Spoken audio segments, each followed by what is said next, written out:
Muli po ay binabati ko kayo ng isang pinagpala at magandang araw sa inyong lahat po. Saan man kayo na naroroon, saan man parte po ng mundo. Isa pong magandang araw sa inyong lahat.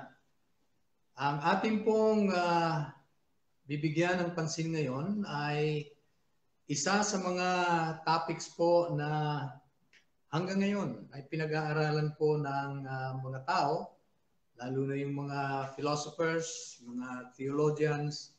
Ito po ay issue ng buhay hanggang ngayon. Meron ba talaga tayong loving God? At kung meron tayong loving God, bakit merong human suffering? At sabi po sa John 3:16, "For God so loved the world that He gave His only begotten Son, that whoever believes in Him should not perish but have everlasting life." God so loved the world.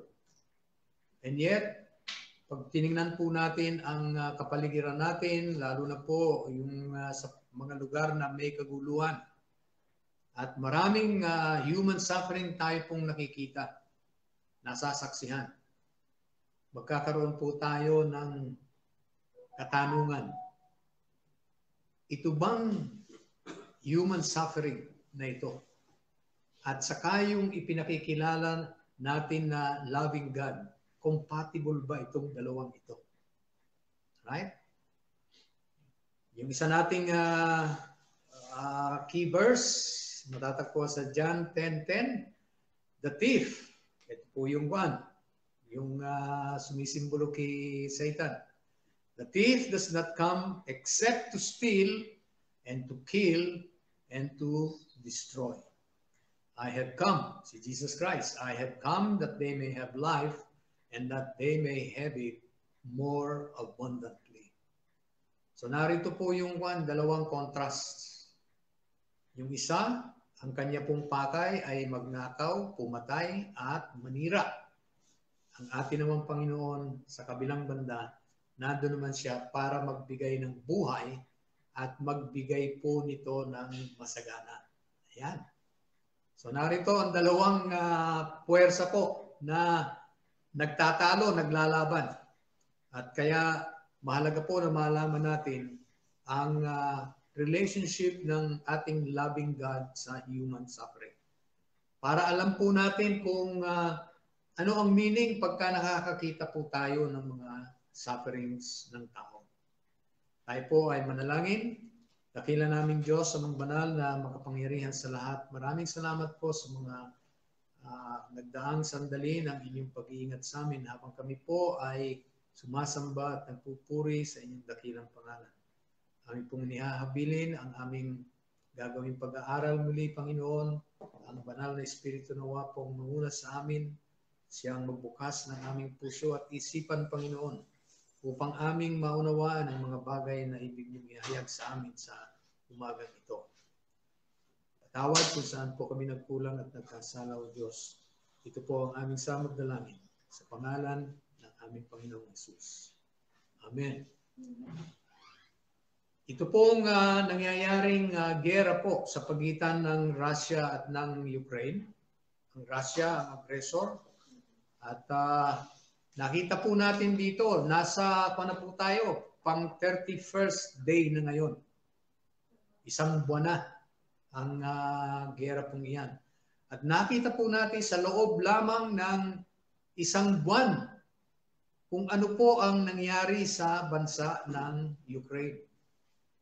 Yung kung ilang dekada na itinatayo nila, mga buildings, mga development na ginagawa, sa loob lang po ng isang buwan nawasak lahat. At hindi lang po yun ang nakakalungkot, kapatid. Marami ng tao ang nasawi, nawalan ng buhay. 10 million na displaced na, ibig sabihin, wala na po dun sa kanilang lugar. 3.5 million lumipat na sa ibang bansa, mga refugees na. At yun naman pong naiwan, naghihirap po ngayon. Walang makain, walang mainom. Tagginaw doon, pero wala po silang heating facilities. Nagsasuffer po ang marami ngayon sa Ukraine. Sana ay isama natin sila sa panalangin na bigyan ng lunas ng ating Panginoon ang kanilang suffering po. Itong question ng suffering ay lagi pong nagdadala ng panibagong interest doon sa mga naniniwala na meron po tayong isang mapagmahal na Diyos. Right? Is there a loving God? If there is a loving God, why does He allow so much human suffering dito po sa mundo natin? Nakita po natin dyan, pati po yung mga bata na walang malay, namamatay. At kung nakita niyo po sa television, right?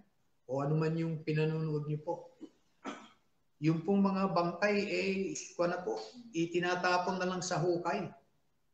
Umuhukay na lang sila at doon po itinatapon na lang.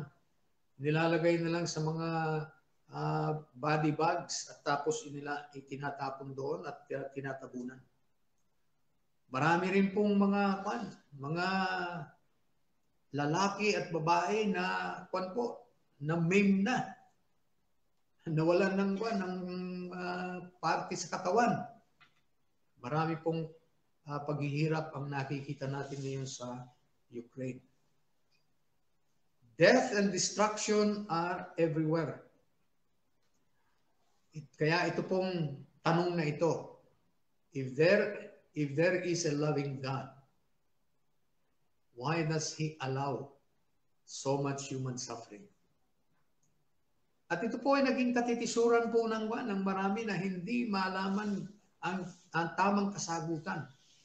Marami na pong naging atheist dahil hindi nila nasagot. Ang tila baga nag-uumpugang katotohanan ito na ang Diyos ay mapagmahal. Datapot sa kabilang banda, nandiyan ang paghihirap ng sangkatauhan. So atin pong bibigyan pansin ngayon ang bagay na ito. Pag-aaralan po natin the origin of human suffering. Paano ba ito nagsimula? Alam niyo po, kailangan malaman natin kung paano nagsimula itong suffering na ito. Pag-aaralan din natin the necessity of human suffering. Bakit? Necessity ba na magkaroon ng human suffering? Well, the Bible says so. Okay?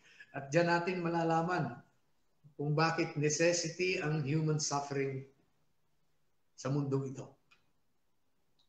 At siyempre pa, yung katanungan na laging itinatanong ng mga tao na nagsasuffer lalo na. Meron bang katapusan ang paghihirap ng tao? Is there an end to human suffering? May kasagutan po ang banal na kasulatan sa tanong na yan. At yan po ang ating pag-aaralan sa umagang ito. Saan ang galing po ang human suffering? Ito pong problem na ito ng human suffering, kailangan makita natin kung saan nag-ugat. Saan talaga ito nagsimula. Alam niyo po, sa amin, may tinatawag kaming root cause analysis. At marami pong techniques, right? Maraming techniques na naimbento ang tao para sa ganun, ma-identify mo yung kung ano talaga yung root na cause ng isang bagay, ng isang failure. Okay? Nandiyan na yung fishbone, nandiyan na po yung kung ano-anong mga na-invento para ma-analyze ano ba talaga ang root cause ng isang pagkakamali, ng isang failure, ng isang problema. Dito rin po sa problema ng human suffering, kailangan nating makita saan ba ito nagsimula at paano. Right? Ito po yung kauna-unahang suffering, right? Na ang Diyos mismo ang nag-pronounce nito dito kay Eva at kay Adam. Ang sabi po niya, to the woman. Yan, si Eve, yan. God said, I will greatly multiply your sorrow. Oh, yan po, suffering ito. Right? I will greatly multiply your sorrow and your conception. In pain, oh, yan, suffering po yan. In pain you shall bring forth children. At kay Adam naman, eto naman po ang sabi niya. Then to Adam he said, because you have heeded the voice of your wife and have eaten from the tree of which I commanded you, saying, you shall not eat of it. Ito po ang pan. Cursed is the ground for your sake. Yeah. In toil you shall eat of it all the days of your life. O yan, suffering yan. Alam niyo po, ang tawag po natin sa pan ngayon, sa trabaho, ano pong tawag natin sa trabaho? Hanap buhay. Right? Sa English, livelihood. Right? Hanap buhay. Bakit po? Ay, hindi na po automatic ngayon ang mabuhay. Hahanapin mo kung paano ko mabuhay. Hanap buhay. Bakit po? Ayan. In toil, you shall eat. Kaya hindi po pan. Mahirap po talaga maghanap ng ikabubuhay. Right? Dahil, ayan po, in toil you shall eat of it all the days of your life. Both thorns and thistles it shall bring forth for you. Ang gusto ko pong makita natin dito, mula't mula pa, ang suffering po ay necessary sa tao mula nung magkasala ang tao. Ang suffering po ay for you. Pag sinabi pong for you, hindi against you. Right? At sabi niya, cursed is the ground for your sake. Para sa kapakinabangan natin, kaya sinumpa ng Diyos ang lupa. Na hindi basta tutubo dyan ang makakain mo, kundi paghihirapan mong bungkalin para tumubo ang makakain mo. In toil you shall eat of it all the days of your life. Both thorns and thistles it shall bring forth for you, and you shall eat of the herb of the field. In the sweat of your face you shall eat bread till you return to the ground, for out of it you were taken, for dust you are, and to dust you shall return. So ito po ang pronouncement ng Diyos. Dito nagsimula po ang suffering ng tao. Sorrow, pain, toil, lahat po ito ay nangangahulugan ng suffering. Right? Bakit po dumating ang sorrow, pain, toil na ito? Dahil meron pong ginawa yung ating naunang mga magulang. Nagkasala sila. Lumubag sila sa kalooban ng Diyos. Sin, which is disobedience to the will of God, was the root cause of human suffering. Kasalanan po ang pinanggalingan talagang ugat ng paghihirap ng tao. The Bible presents the origin of human suffering in a very simple way. Simple po. Merong ipinag-utos ang Diyos sa ating mga unang magulang. Yung pinag-utos ng Diyos, binigyan sila ng warning. Pagka ito ay nilabag ninyo, ito ang mangyayari sa inyo. Siyempre, death yung kabayaran ng paglabag. Pero ang mahirap dito sa death, right? Bago ka umabot dun sa death, may suffering pa. May suffering bago ka umabot sa kamatayan. Yun ang wakas ng buhay mo. Yun ang wakas ng paghihirap. So, napakasimple po. Lumabag ang tao sa kalooban ng Diyos. Dumating ang suffering, dumating ang death. At sabi ng iba, napakasimple naman ng explanation na yan. Simpleng explanation. Sabi ng Diyos, huwag kang kakain sa bunga ng kahoy na yan. Pinagbabawal ko kayong kainin yan. Kinain nila. Ayun. Dahil sa lumabag sila doon sa sinabi ng Diyos, dumating ang paghihirap. Ang Diyos mismo ang sumumpa sa kanila. I will multiply your sorrow in pain, in toil. Mabubuhay ka hanggang sa ikaw ay bumalik sa alabok na pinanggalingan mo. Ang Diyos po mismo ang nag-pronounce ng suffering ng tao. In other words, suffering is the divine curse against sin. Kaya ngayon, ang tanong, sino ngayon ang may kasalanan? Bakit may suffering? Ang Diyos pala ang nag-pronounce na may suffering. Dahil nilabag ng tao ang kalooban ng Diyos, nagkaroon ng suffering ang tao. Sino po ang dapat na i-blame? Sino may kasalanan nito? Alam niyo po, kung paniniwalaan natin yung blame game ni Adam at Eve, lalabas na ang Diyos ang may kasalanan. Bakit po? Nung magkaharapan na. Adan, nasan ka? Narinig kitang parating na nagtago ako . Bakit ka nagtago? Kinain mo ba yung hindi ko pinapakain? Ito kasing babaeng binigay mo . Ito kasing babaeng ito . Si Eve. Sinisi niya. Sino ba nagbigay kay Eve? Kay Adam. Nananahimik yung buhay ni Adam. Wala siyang kasama. Binigyan siya ng Eve. Binigyan siya ng Eve. Ayun, napasama.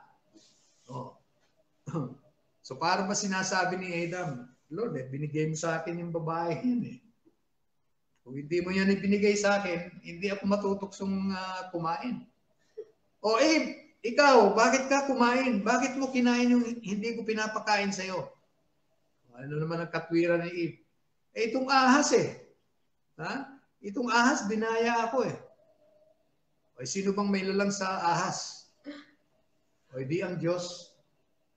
Para ba sinabi ni Eve, kung hindi ka lumalang ng ahas, walang mandadaya sa akin. Right? At alam niyo po, marami pong mga tao ang Diyos ang sinisisi sa suffering ng tao. Dahil kung hindi raw ang Diyos ang gumawa ng lahat ng yan, hindi magkakaganito, maghihirap ang tao.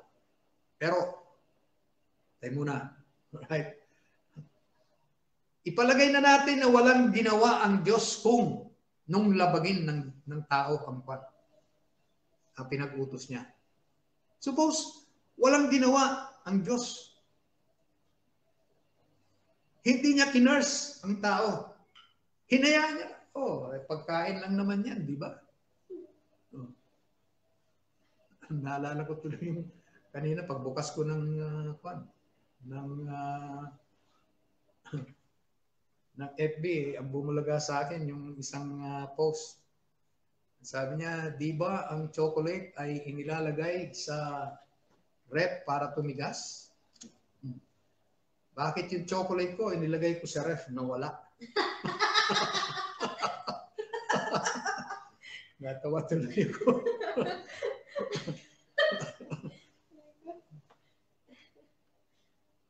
Alam niyo po, kailangan malaman natin, right? Suppose walang ginawa ang Diyos. Nilabag ng tao yung kanyang kautusan. Ano po ang mangyayari sa tingin ninyo? Alam niyo po ba kung anong mangyayari? Kung hindi nilabag, kung hindi po gumawa ng aksyon ang Diyos pagkatapos labagin yung kanyang ipinag-utos sa ating unang magulang,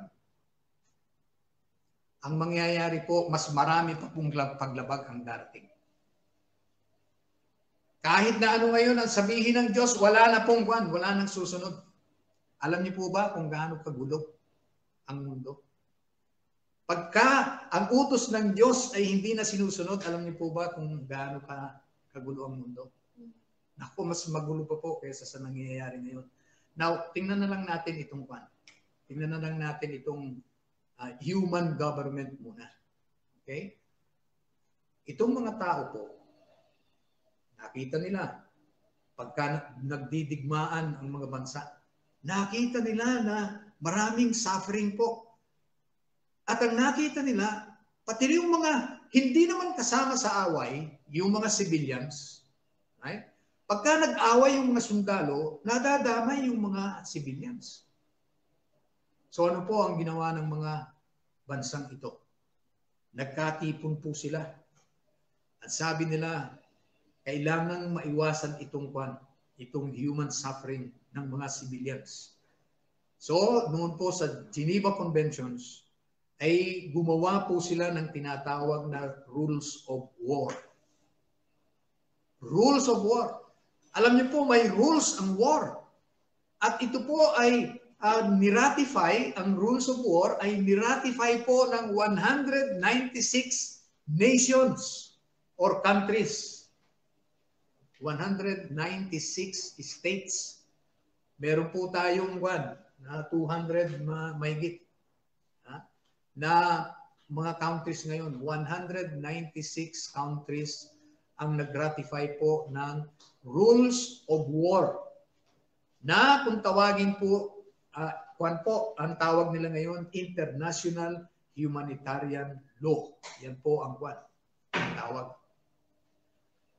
Officially known as the International Humanitarian Law, it seeks to distinguish between combatants and civilians in an armed conflict. Kailangan po, pagka mayroong nagdigera, right, i-distinguish nila yung mga combatants o yung mga sundalo na nagigera at saka yung mga civilians na hindi naman nakikipaggera. Kailangan i-distinguish nila yan. At sang-ayon po sa International Humanitarian Law na ito, hindi kailangang targetin ang mga civilians.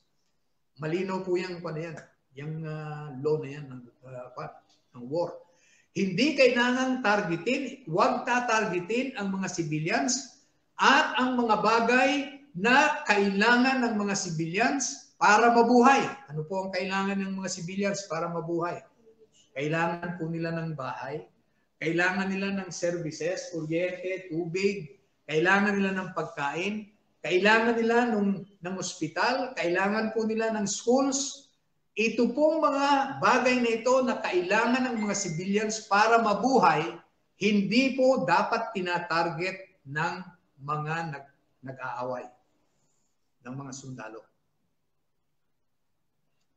Kung po ito, international law po ito, international rule of war. Alam niyo po ba kung bakit maraming suffering ngayon sa Ukraine? Nilalabag ng Russia po ang rules of war na ito. Nilalabag po. Kaya may suffering dahil may nilabag. Nakukuha niyo po ba ang ibig sabihin? Kaya may suffering dahil may nilabag. Sana po kung bawat ang Russia at saka ang Ukraine, sa gera nilang ito, mga military installations lang ang tinitira nila. At sila-sila lang ang nagbabarilan. Hindi nila tinatarget ang mga civilians. Alam niyo po, hindi ganito ang makikita natin paghihirap sa Ukraine. Bakit po may paghihirap? Dahil merong nilalabag. Kwan lang po ito, human government. Saan niyo po saan niyo, where do you think this rule of law na ginagamit ngayon ng mga tao, saan ba galing yan? Knowingly or unknowingly, Right? Galing po yan sa Diyos. Ang meron pong prinsipyo niyan, ng rule of law kung tawagin nila, ang Diyos mismo. Na pagka meron kang nilabag na law, may suffering.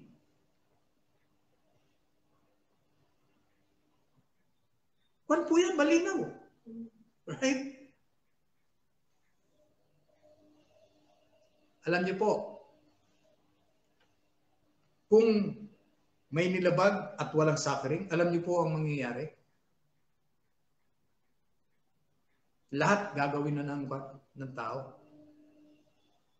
Kung walang law, ang gagawin po, kung walang rules na sinusunod, alam niyo po ang gagawin ni Satanas?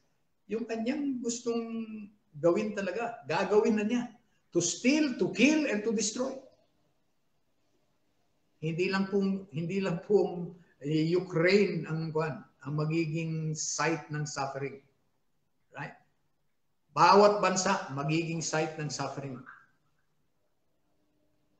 Kung hahayaan lang ng mga tao, gobyerno, na labagin ang mga rules na ginawa nila. Eh di lalo na po sa Diyos. Alam niyo po, alam ni Satan itong principle na ito ng gobyerno ng Diyos. Na pagka meron kang nilabag, may suffering. Alam po niya yan.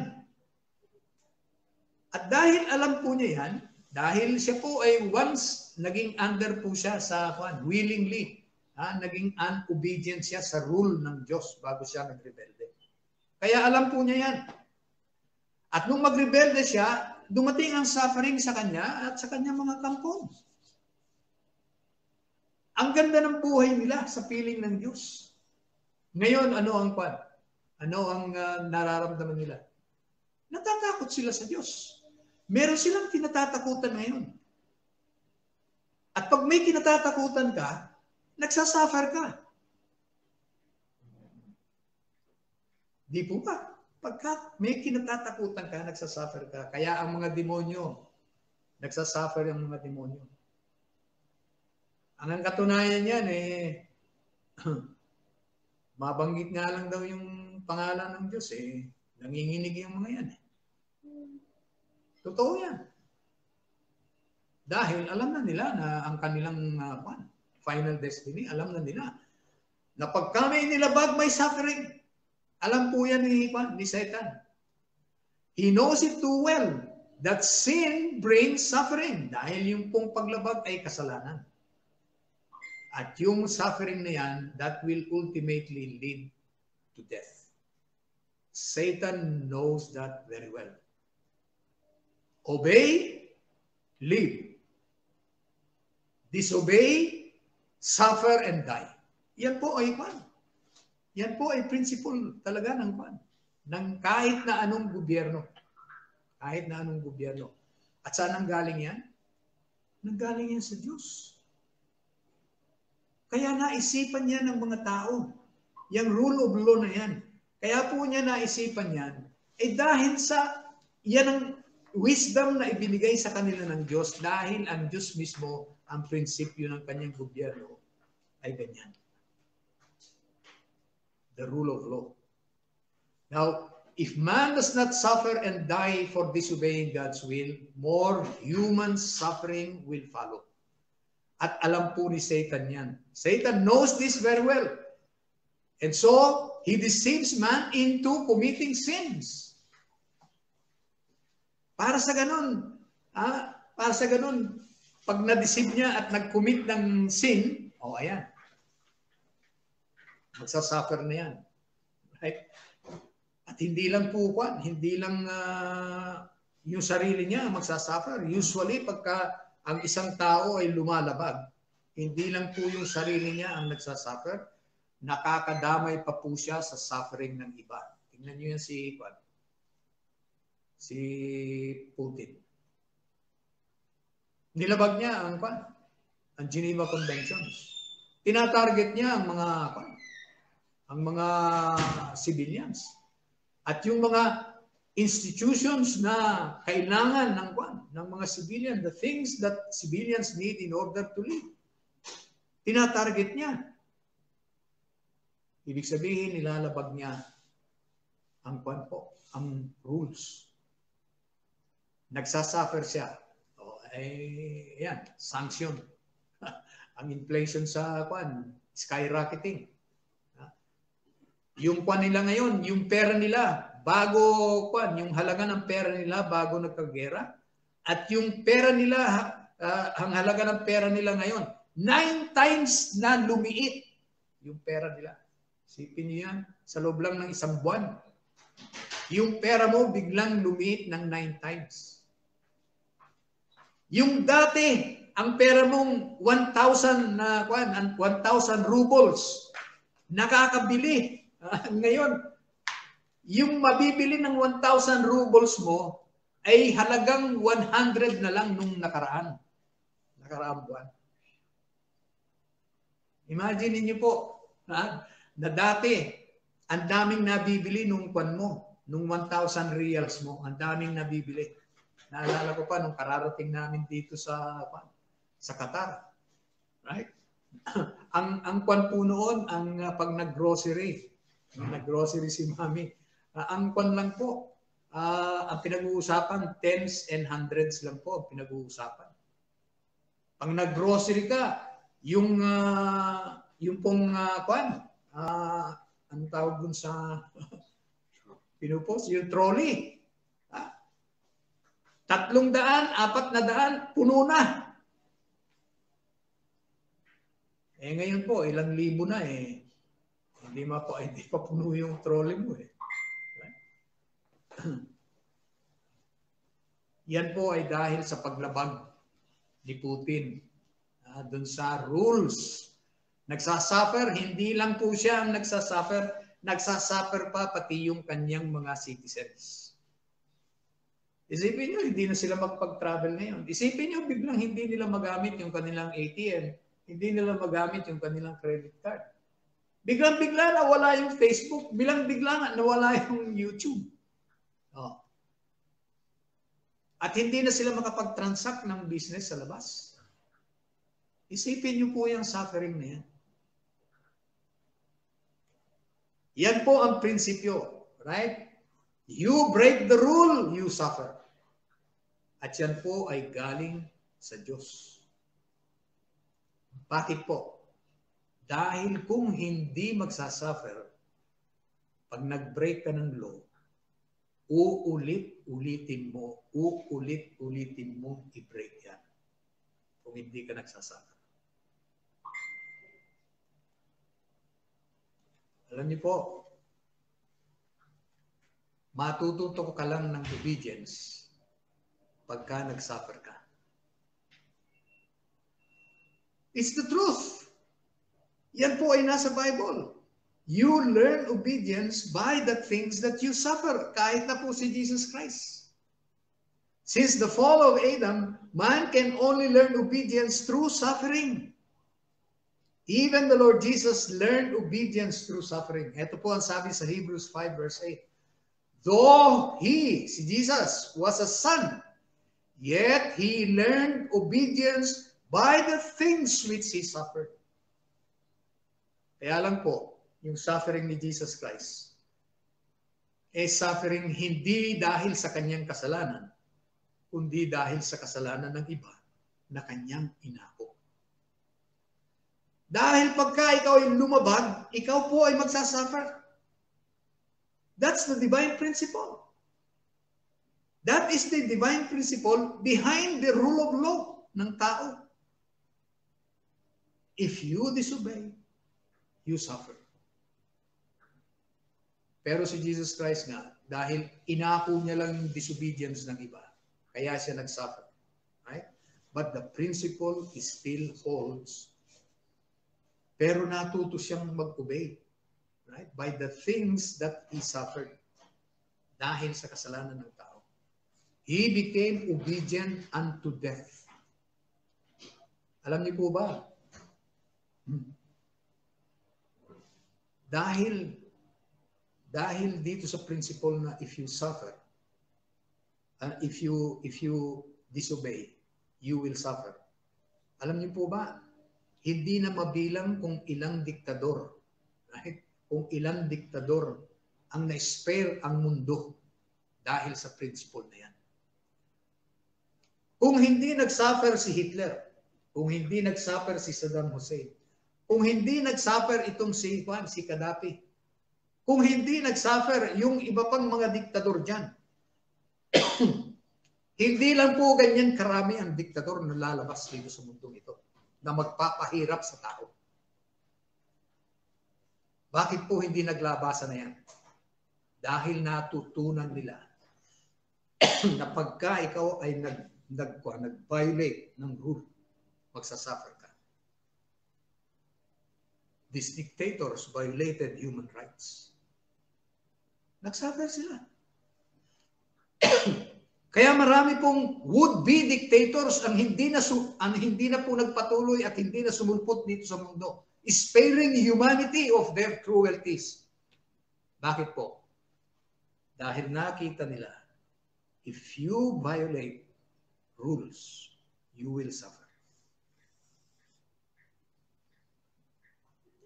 We learn obedience the most when we suffer. Yan po ay principle. This is the wisdom behind the rule of law. Violators learn when they suffer. Kaya po yung iba, na mapalad na hindi sila namatay. Nag-suffer sila pero hindi namatay. Ano po ang nangyayari? Ang sabi nila, magbabagong buhay na ako. Ibig sabihin, susunod na ako. Ano ang nagbigay sila sa kanila ng ganung decision na magbago na? Yung suffering nila. Yung suffering. Necessity po ang human suffering para matuto tayo ng obedience. Dahil kung walang suffering, hindi ka matututong mag-obey. Because of their suffering and death, yung mga dictators, right? Only God knows how many dictators mankind was spared from. In His wisdom, God allows human suffering for men to learn obedience, not only to human laws, but most importantly, to God's laws. Yan po ang Yan po ang purpose ng suffering. Right? Hindi lang po yung pwede mong i-compare ang gobyerno ng Diyos at ang gobyerno ng tao.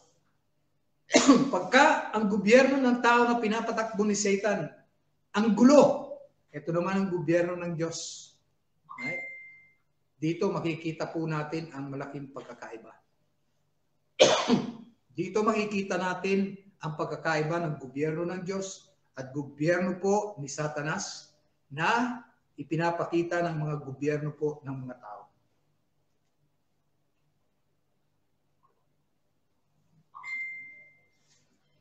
Makikita po natin ang pagkakaiba. But aside from that, dahil dito maraming suffering sa gobyerno ni Satan at ng mga tao. Pero dito naman sa gobyernong ipinapakita ng Diyos na ang foundation po ay self-sacrificing love. Dito makikita natin ang magandang pamamalakad ng gobyerno ng Diyos. Kaya inaalaw po ng Diyos ang human suffering. Dahil necessity po ito para tayo ay matuto na sumunod. Naalala ko tuloy yung pati sa hayop, applicable ito eh. Naalala ko tuloy yung aso namin. Babait siya pero masyado po siyang mahilig kumain. Kaya pati yung mga pagkain na hindi naman binibigay sa kanya, kusa po niyang kinakain. Basta nandiyan yan sa lamesa. Alam niya kung pagkain yan. Pag nandiyan yan sa lamesa, aakyatin niya yung lamesa, kakainin po niya yun. Pag walang nakakakita. Pag merong nakakakita, hindi niya ginagawa po yan. Kaya makikita mo na lang, ayun, wala na yung pagkain. O kaya makikita mo, nagkalat na yung pagkain dyan. Alam namin siya ang gumawa nun. Pagka nakita namin na kinakain niya, pinapalo namin. Siguro, hindi naman masyado nasasaktan. Paulit-ulit pa rin ang ginagawa. Minsan, ang ginawa ng tatay, naglagay po siya ng buhay na alimango. Hindi po yung hindi po yung alimangong nahuhuli dyan sa alimangong kulay itim. Yung talagang malalaki. Inilagay po niya dun sa lalagyan ng pagkain. Inilagay niya buhay. Ayun, inakyat nung aso namin. Alam niyo po, nung maalis niya yung takip at iikwan niya yung muso niya dun sa loob. Nakakagat po siya nung alimango dito mismo sa ilong. At hindi po bumitaw yung alimango. Takbo siya ng takbo, yung alimango nakakabit pa rin sa kanya. Nakakagat pa rin dun sa ilong niya hanggang sa alisin ng tatay ko. Mula po noon, hindi na umakyat sa lamesa. Suffering, through suffering, you learn obedience. Kung hindi siya nag-suffer sa kagat ng alimango, hindi niya matututunan po yung lesson na tinuturo namin sa kanya na huwag siyang kakain ng pagkain na hindi binibigay sa kanya. We learn obedience by the things we suffer. Kaya pinapahintulot ng Diyos na magkaroon ng suffering para namin po sa kabubuti natin. Yung pong mga nangyari sa ating suffering, yun ang nagbigay na lesson sa atin para kung anuman po yung disobedience na ginawa natin kaya dumating sa atin yung suffering na yun, huwag na nating ulitin. Marami pong maraming nag-commit ng crimes. At nahatulan po na mabilanggo, mag-suffer sa loob ng bilangguan. Ano po ang ginagawa nila? Yung talagang natuto sa principle na pagka ikaw ay gumawa ng paglabag, ikaw ay magsasuffer. Kaya huwag kang lalabag, para huwag kang mag-disobey, para huwag kang mag-suffer.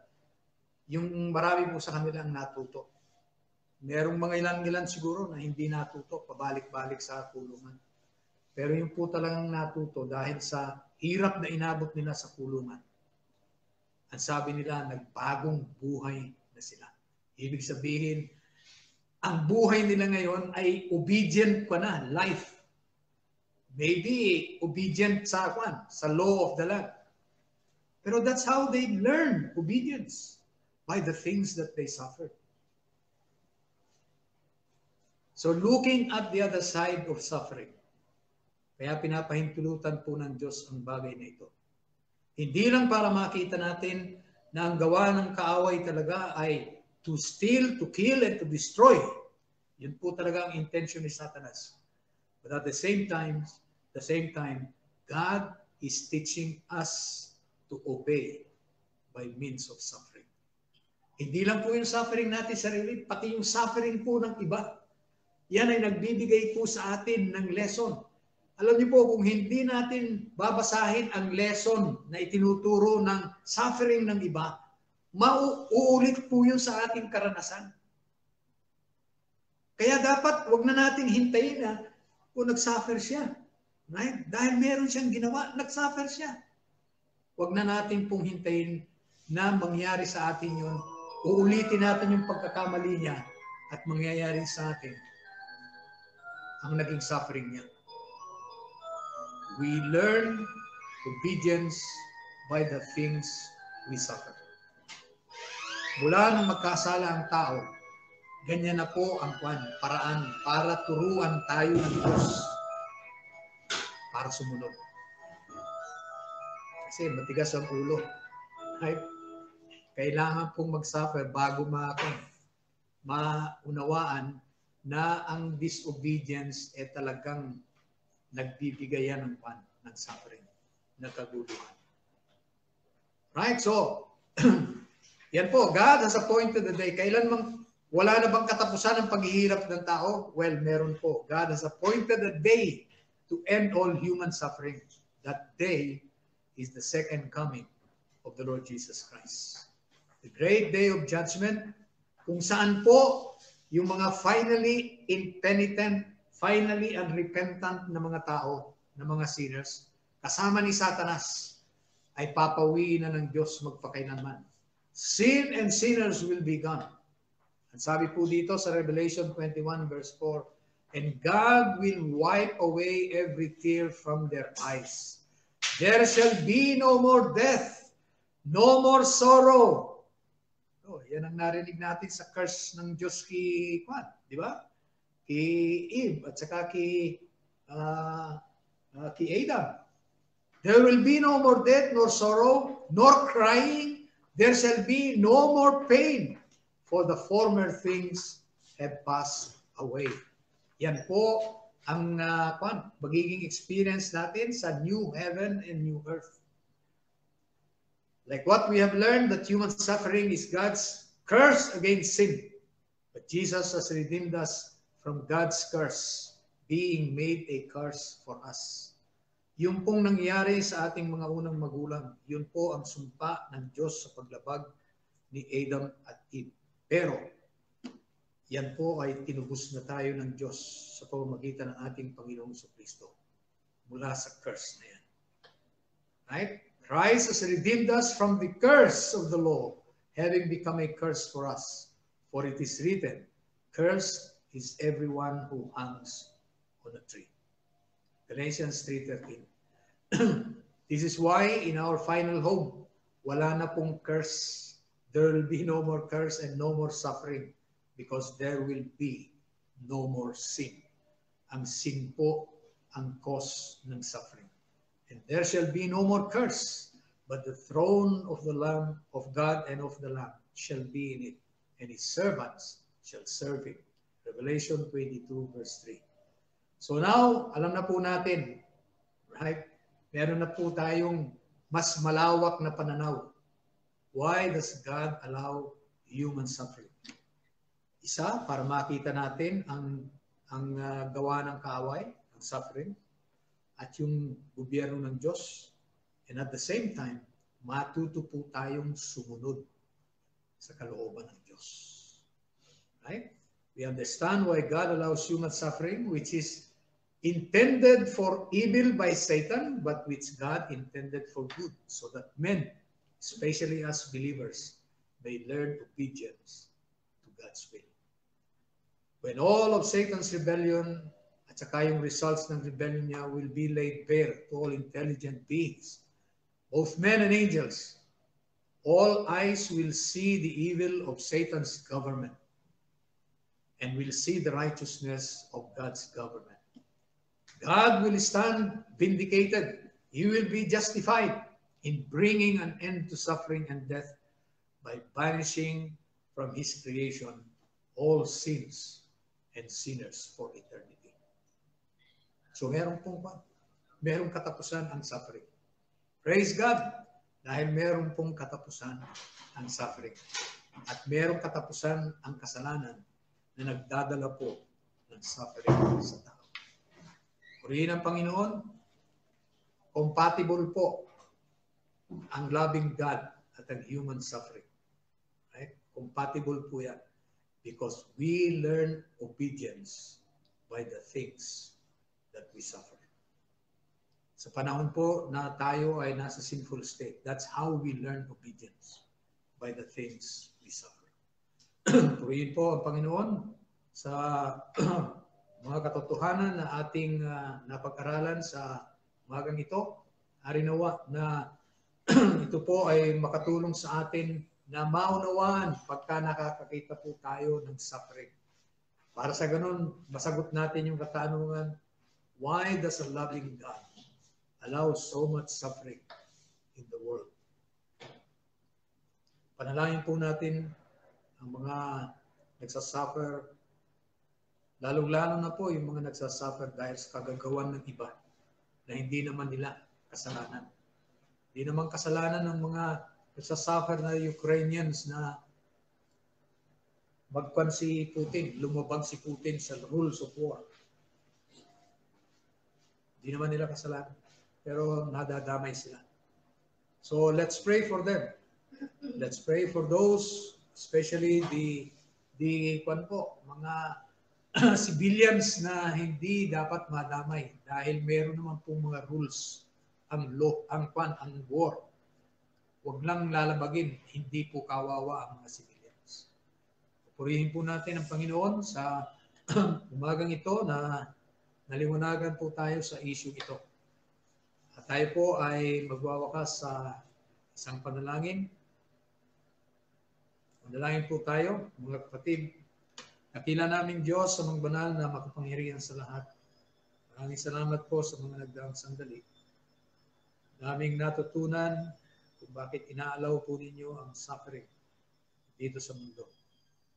Aming inaalala sa oras na ito, Panginoon, ang mga tao sa Ukraine, Panginoon, na nagsasuffer. Na ngayon ay bagabag sila, Panginoon, takot na takot dahil sa nangyayaring digmaan sa kanilang lugar. Sa nangyayaring violation po ng rules of war na ginagawa ng Russia.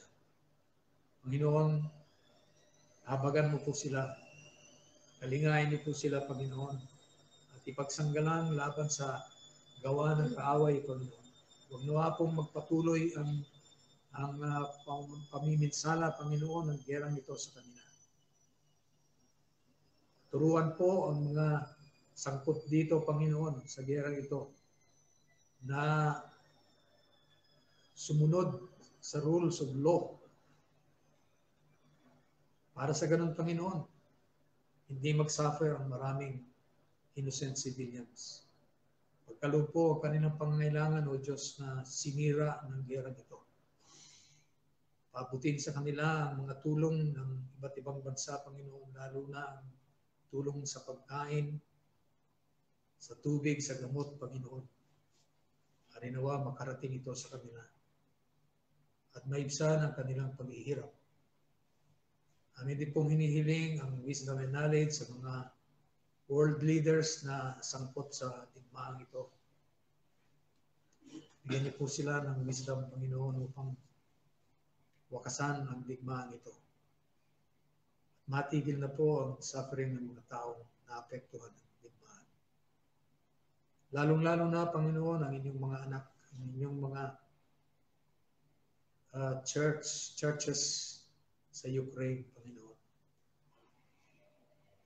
Marami sa kanila ang nawala ng buhay. Sila man ay nadamay, Panginoon. Kahabagan niyo po sila, O Diyos.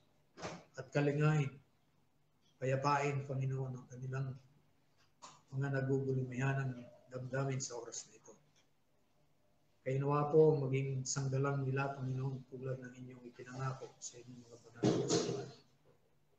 Maraming salamat, Panginoon, sa patuloy niyo pong pag-iingat sa bawat isa sa amin. At hiling po namin na sa isang linggo na idadagdag niyo po sa aming buhay. Hinihiling po namin muli ang inyong pag-iingat. Ilayo niyo po kami sa anumang disgrasya at kapahamakan na inuumang ng kaaway sa aming buhay, Panginoon. Huwag niyo po siyang pahintulutan na pinsalain ang sinuman sa amin, Panginoon. Kundi ingatan po kami at ingatan sa aming pagtatrabaho, sa aming pong pagsakay. At hinihiling po namin ang inyong provision sa aming mga pangangailangan sa araw-araw. Ang aming pagkain, inumin, lahat po ng pangangailangan. Kayo ang lubos na nakababatid, Panginoon.